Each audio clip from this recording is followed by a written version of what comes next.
Hello everyone and welcome back to my devlog. Today I'm trying a new thing in terms of editing and like planning the video. So I'm going to talk to you a little bit about what I'm going to do during the video. I'm going to do it and maybe comment as I go. I'm not necessarily going to code and talk while I code because I'm not going to be able to concentrate, right? But I'm not going to do something completely off camera, go back and report on it. I'm going to say what I'm going to do, maybe make a time lapse of it, or just if it's too boring, because a time lapse of coding might be a little too boring, but I might show you some moment where I get especially frustrated or when I find something interesting to tell while I code, and then I'm going to go back and present what I do. So without further ado, let me just do that. So what I'm going to do right now is I've thought about a little bit about the doors and how they behave when they're unpowered, and I think I found something quite interesting. So when the door is powered, it can be opened or closed with the buttons that come next to it. But when they're not powered, the way it is right now is they stay in the state they were when they were powered. So if they're open, they stay open, they can't be closed with a button, and if they were closed, they stay closed, etc. What I think I'm going to do though is that the doors can be opened when they're unpowered, can't be closed, but they can be opened by like prying them open with your hands. So it's gonna I don't know if I make like some sort of skill check or something like that, or if I just make it so it takes maybe 5 seconds to open an unpowered closed door. But what I want to do is that there is a penalty to not powering the doors, obviously, because you can't close them for two reasons. I'll go over them later. But opening them is also a bit longer. So why wouldn't they be allowed to close the doors when they're unpowered? So two reasons, as I said earlier. The first one is purely logical and practical. Sliding doors, the way they are in my game,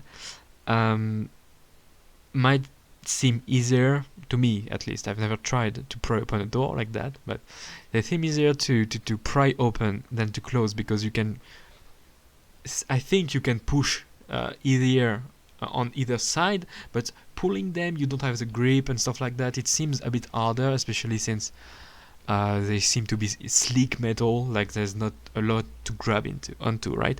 And also because in this game, when the doors are open, the hitbox retracts into the walls, and you can't really find anywhere to click so that they open, right? How would I trigger the event on a coding perspective, right?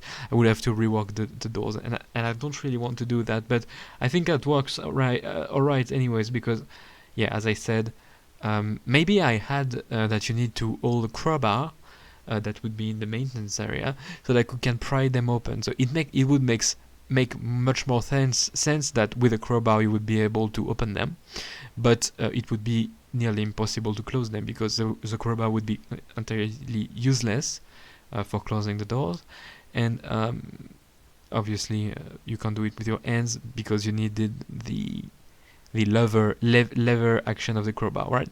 So I think I'm going to do that. Either way, with or without the crowbar, the code is roughly similar, because I haven't implemented any object yet. So when I add items that the player can hold and use, obviously I'm gonna have to come back to this code and add the fact that you need a crowbar if I decide that the player needs a crowbar, but if I don't, it's also the same. So let me just record that. Okay, so first problem that I encountered while trying to code this, and I really didn't think would be a big problem, is that the way interactable objects work in my game is that they are all children, I guess, inherited, actually, the word, from a script that I call interactables.godot. That when that is, and these all have a function that's called interact, that is overwritten in every instance of an inherited scene of this script, and this interact function is called in the raycast of the player character, right? That makes sense, obviously. I mean, this interactable script is inherited from the node 3D, right? It can be any node 3D, because I don't think I need to make it any other node. I would make it just node if I knew I used 2D nodes or something, but it only really needs to be a node 3D. But it really only works if this node 3D is as a hitbox, right? And here my issue with this is that this sliding door in itself is not an interactable. Well, it could be easily replaced by replacing extends node 3D by where is interactables? This. And it would make it an interactable, right?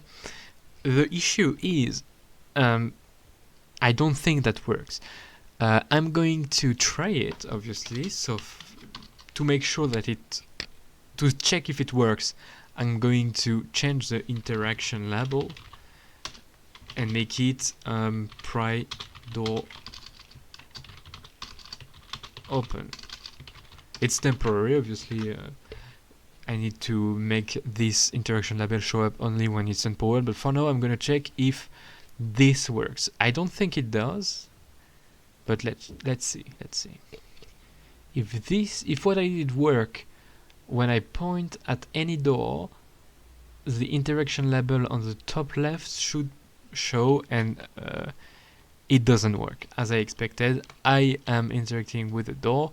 You see, this button is an interactable. Push button appears on the top left. Pry door open does not appear, although it is detected as an interactable in some way, because push button stays here. When I look at it, it just does not display the correct. Oh, that's strange. It doesn't do it with any other. Oh, it does with. Oh, okay. That's unfortunate, isn't it? I never noticed that.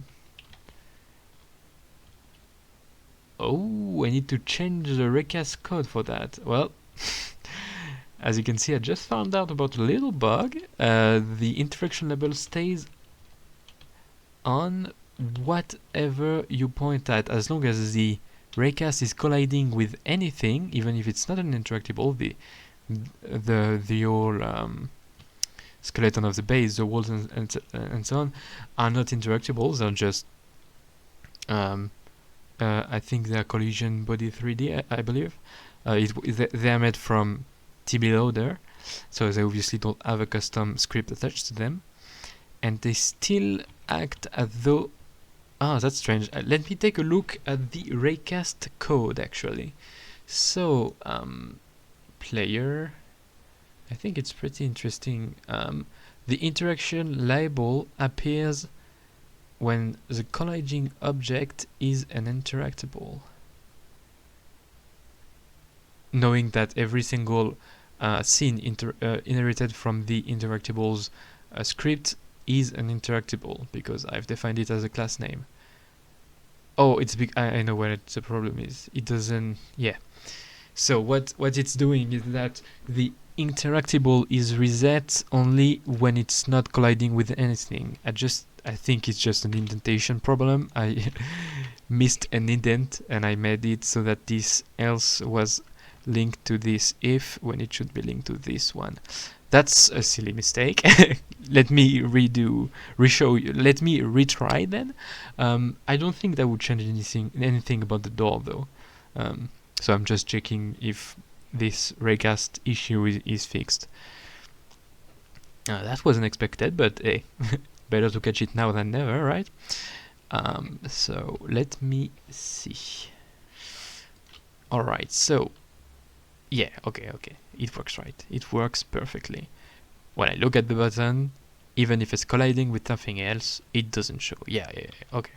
That makes sense. And the door still doesn't appear? No. Okay. So that clears things up a little bit. I'm happy to have found that out about, actually. But anyways, back to the door. How could I fix this issue? Maybe by adding a it is an interactable. If I look at the interactable code, it's set as a class name, right? Yeah. Oh, maybe it's something that I always forget, but I need to do super underscore ready and super process. Maybe that will fix it. I don't think so. It's something that I always forget about when I write inherited scenes, to add the super.process and ready and other things. If I use other, like enter tree when trees enter and stuff like that, it's very important, especially if you have code in your inherited class ready. Anyways, that's not gonna fix anything. It's just something that I just thought about. How does what I could do is add a script to each door that is inherited from the interactable, but I don't really want to do a script for every single little object like that. Obviously, it would become very messy, especially since I have so many files already. I don't want to add every one, especially if it's an empty script. Besides the fact that they're interactables, how could I do that otherwise? What I could do is make this sliding door. No, I couldn't do that actually. How would it work?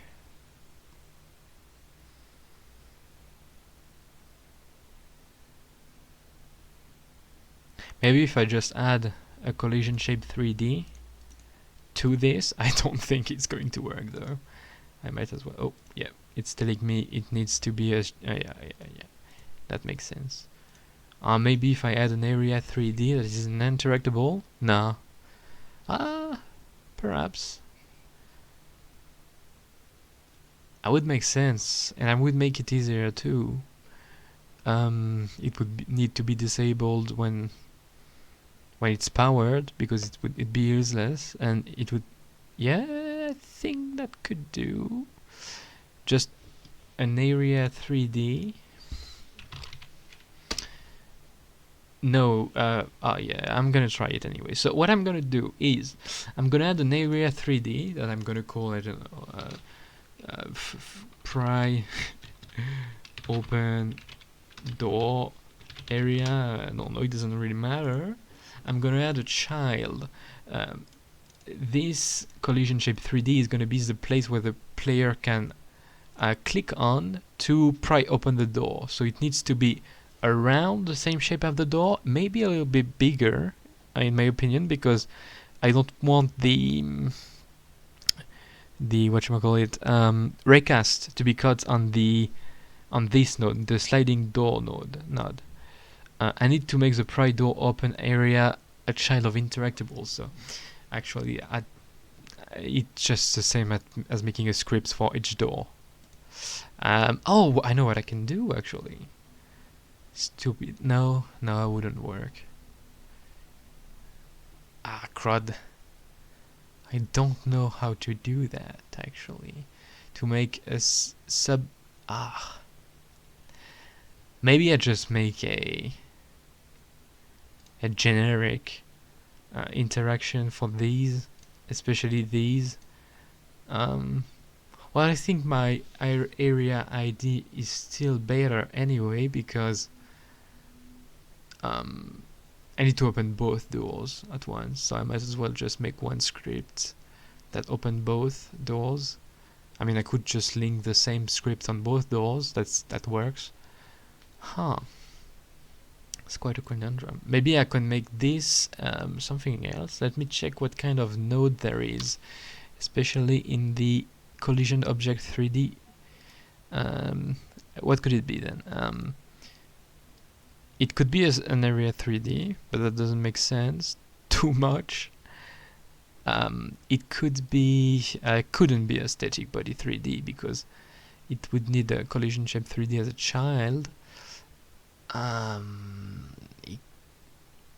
But making it an area 3D is actually kind of a good idea, especially if I need to check if the player goes through a door. And then I could make, yeah, that's kind, yeah. I could check, that would allow me to check if a player goes through a door later on, if I need to make that, or if anything goes through a door actually. Yep, I'm gonna make it an area 3D actually, and see. I need to give it a shape with a collision area 3D. I'm gonna call it door area. Doesn't really matter. Just add the hitbox to make sure I remember what it is. And once again, I'm gonna make it a little bit bigger than the door so that it doesn't get caught on the raycast. I mean, doesn't get caught on anything, and that's technically gonna make me able later on to connect the fact, like, if I want an event to happen, to trigger when a player goes through a door, I can just link this signal, like child enter, or no, not this one, not this one actually, these ones, body entered, body exited, and to trigger an event. Like for instance, sometimes in video games you want, maybe for tutorial area, you want a tutorial message to appear when the player go through a certain door, or maybe you want some doors to open automatically when the player comes in, or something like that, and I can make it very easily and customizable. So whatever I do, it's a pretty good idea in my opinion to make it an area 3D. I could keep it, yeah, no, that doesn't really matter anyways. Maybe I make it a bit less thick, because that wouldn't really make sense if the player can really just pry open the door from that far actually. I just need it to be slightly thicker than the door. Alright, let me try this now, because I think it should work. At least, you know, I haven't coded anything about prying the door open, but the technique at the door should work. Let's try this. Right, let's try it in game, right? Alright. The moment of truth. Let me see. Okay, so it does not work. What? Why doesn't it work? Alors, so let's go into debug and tick off collision visible collision shapes. Maybe it's gonna tell me a bit more about what's really going on. Oh no, I know, I'm stupid. I don't know what's 9 plus 10. I need to go into player, interaction raycast, and I need to set, where is it? Right, in the collide with of a 3D raycast, you can disable, by default, it colliding with areas is turned off. I don't know really why, probably because most people don't really do it like that, so, and they're probably right, to be honest. But yeah, I need to set that to true, otherwise it's not going to work. Let me go into the debug and remove the visible collision shape. I don't need that anymore, and let me try it for real this time. Alright, so this time it should work. Perfect. Pry door open works.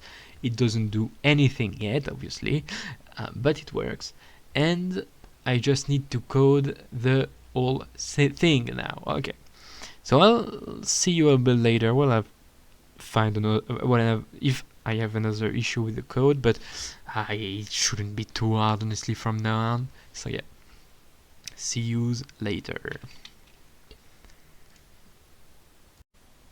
Alright, so I'm done with the code, I think. So, well, the rough outline. I'm going to add some pretty to it later and calibrate some things, but I'm going to try to see if what I wrote right now works, and it should, I hope.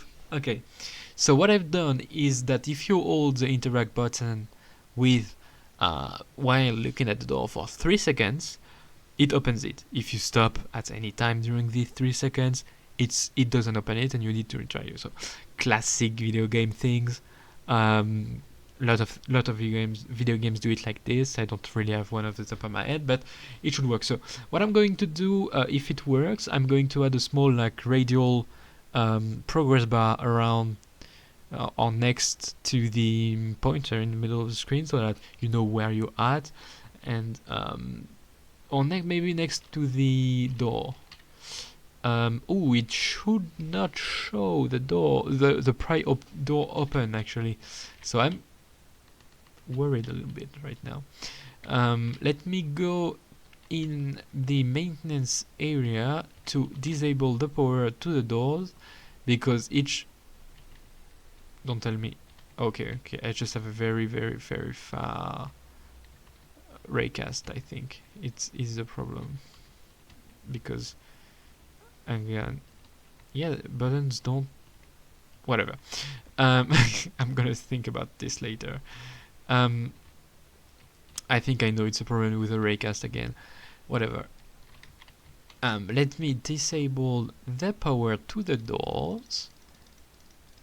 Okay, now no doors should be able to open or close, and let's try with this one. So 3 seconds, Mississippi 1, Mississippi 2, Mississippi 3. And it works. I counted a little fast, but let's see if it closes. It shouldn't.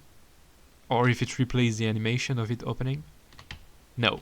Okay, so it works. The only problem is with the interaction label at the top left of the screen. I still need to make the progress bar, but the main thing works. So let me just try it on another door to see if it's not a fluke. But I think it should be fine. 1, 2, 3. Sesame open. Yeah, it's open. Sesame actually. Whatever. It works. That's grand, as people say sometimes. Alright. Okay, so there is really no feedback, and it doesn't feel satisfying. It almost feels like a bug. I think it's really ugly right now, but let me make it look prettier and work properly in terms of the interaction label, and I'll be back with that in an instant. Alright, I'm back, and hopefully for the last time on this door. I fixed everything I had to fix, and it should work appropriately. I've also fixed the raycast issue that I had. I just added another else statement. Turns out the else statement was in the right place. I just needed to add another one where I moved it. So I think it's going to work, obviously. The interaction label works only if the door is not powered, and I've added a progress bar.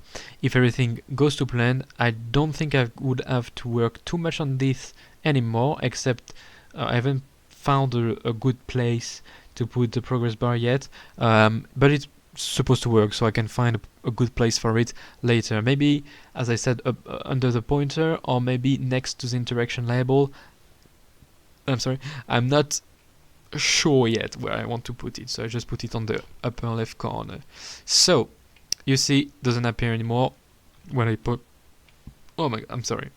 The interaction label doesn't appear anymore when I look at it and it's powered. Let's see if I can open it like pry it open anyways, even if the power, it should not do it, but I don't know, maybe I missed something while coding. So let's try. 1, 2, 3. Open sesame. Okay, so it's not working. Good. That's good. Let's go to the maintenance area, remove power to the doors right now. Let's go to the maintenance area.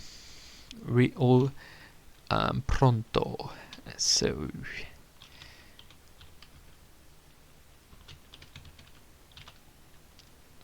alright, so let's remove power to the doors.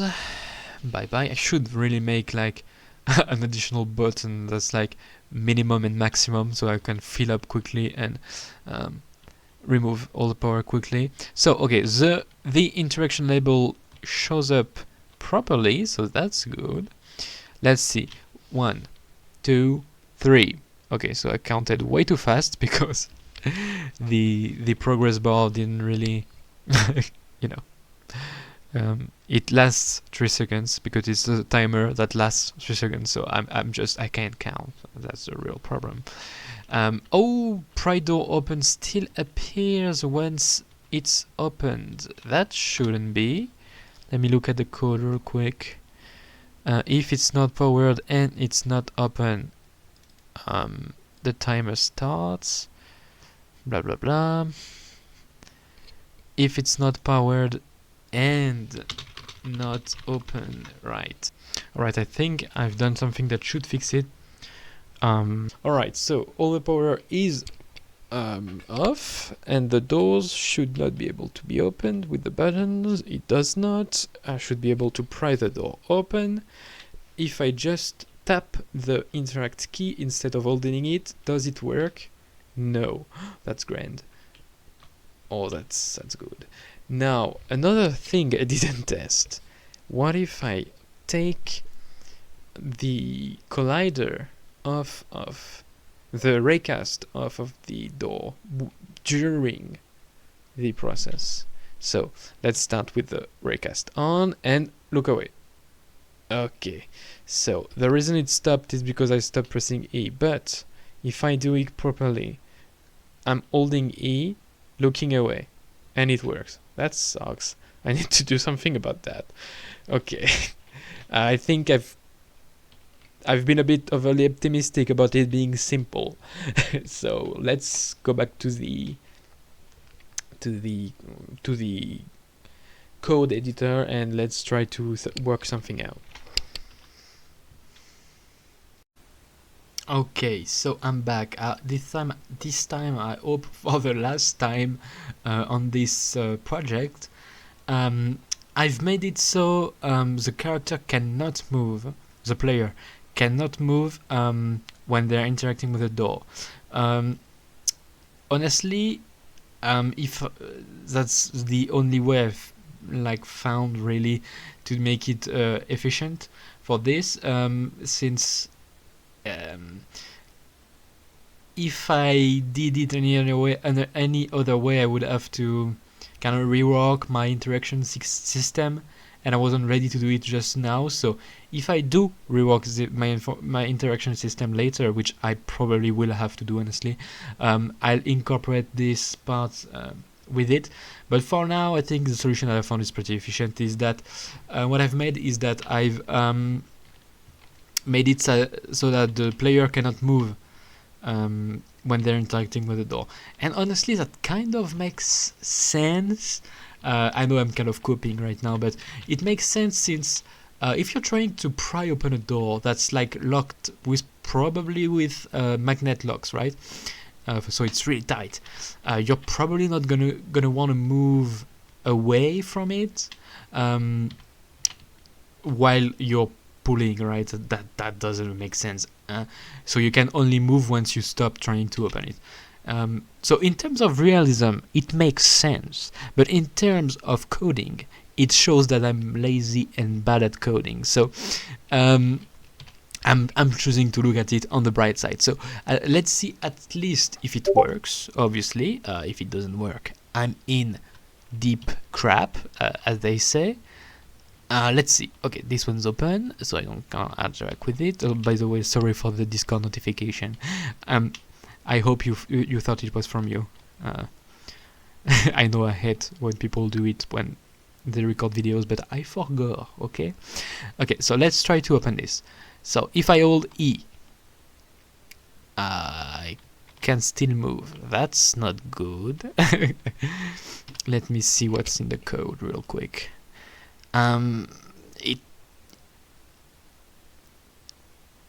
Oh, I'm stupid. That's what it is. Let's try it again. Hang on. No, I'm not stupid actually. Well, I am, but in another way. Why doesn't it work? Game data.